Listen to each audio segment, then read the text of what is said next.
Alright, this is a story about when I was 11 years old and my brain decided to go all screwy and have itself a seizure. And seizures aren't very fun. I wouldn't really recommend having any, especially if you're 11. Alright, so my friend Steven is over my house, and he brought his dumbass little brother Matt along with him. And we're in my room, Steven's playing his Game Boy, and Matt and I are playing some Pokemon cards. We're having a good old time. Now normally I would whoop Matt's ass at Pokemon cards 6 ways to Sunday, but on this day, the unimaginable was happening. I'm sitting there on the ropes, I got my shitty ass little Weedle card. He's over there, he's got a Blastoise on steroids. He's got like Mark McGuire arms and shit. Let's hit some dingers. Jesus Christ, I'm about to lose to Steven's little brother. What kind of piece of shit loses to Steven's little brother? So I pick up a card, I'm hoping for a miracle at this point, and lo and behold, a miracle does happen. Everything goes black.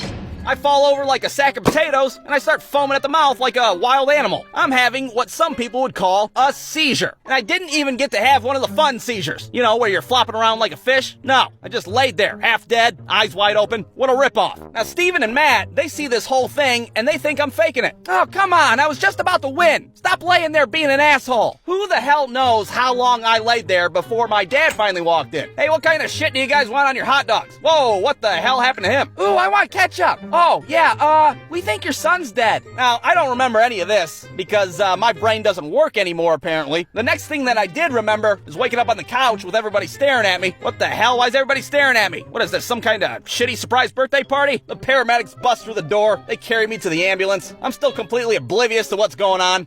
You know I can walk, right? I have legs that work. Yeah, but you don't have a fucking brain that works, apparently. So we're at the hospital trying to figure out why my brain suddenly turned into a bowl of mashed potatoes. My mom's absolutely positive that the reason I had a seizure was because all those nights I stayed up playing Nintendo 64. It was that goddamn Poketron Stadium, I know it. But me personally, I know exactly what happened. The thought of me losing to Steven's stupid-ass little brother was so abstract to my brain that it tried to explode itself. That's the only logical reason. So at this point, I have to have an MRI done, and if you've never had an MRI done before, then you don't know what hell on earth is. It's where they slide you into this big tube so they can take pictures of your broken-ass brain. Now, I'm not a claustrophobic person, or maybe I should say I wasn't a claustrophobic person before the MRI. There's something about being strapped down and put into a giant tube that kind of makes you feel uneasy. I'm never getting out of this thing. I'm gonna die and stay here forever. So I'm a little apprehensive. The nurse comes over and she's like, "It's okay to be nervous. We're gonna put some music through these earbuds to help ease your mind. What kind of music do you like? You guys got any Limp Bizkit? Let me check."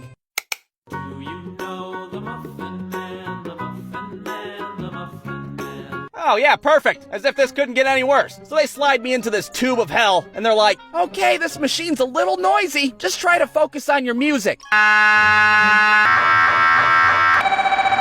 Oh yeah, a little noisy. That's a bit of an understatement, don't you think? So much for the goddamn Muffin Man, I can't hear anything. So there I am, completely stuck in a tube, listening to R2-D2 have loud sex with a garbage disposal. Every now and then the machine would stop, goddamn Muffin Man would chime back into my ears.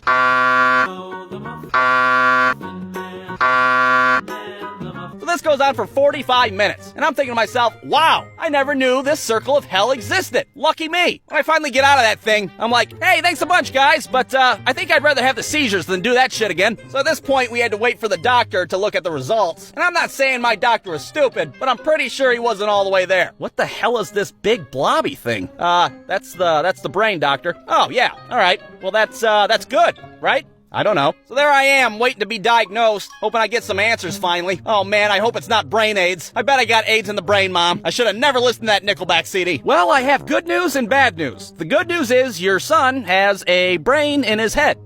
And the bad news is, what was your question again? Why did he have a seizure? Oh yeah, that's right. We don't really know. So now I have to get an EEG test. And an EEG test is when they glue a bunch of electrodes to your head and they sit you in front of a strobe light. I remember thinking a strobe light, oh my god, they're trying to make me have a seizure now. What a bunch of assholes. Okay, just sit back and relax. We're just gonna shine a few lights in your eyeballs.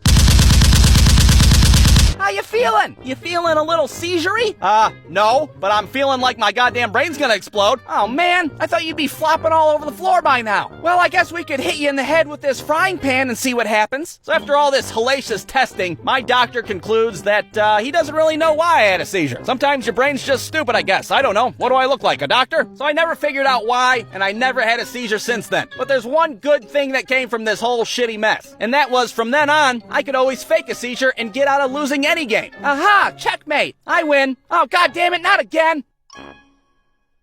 Brewstew.com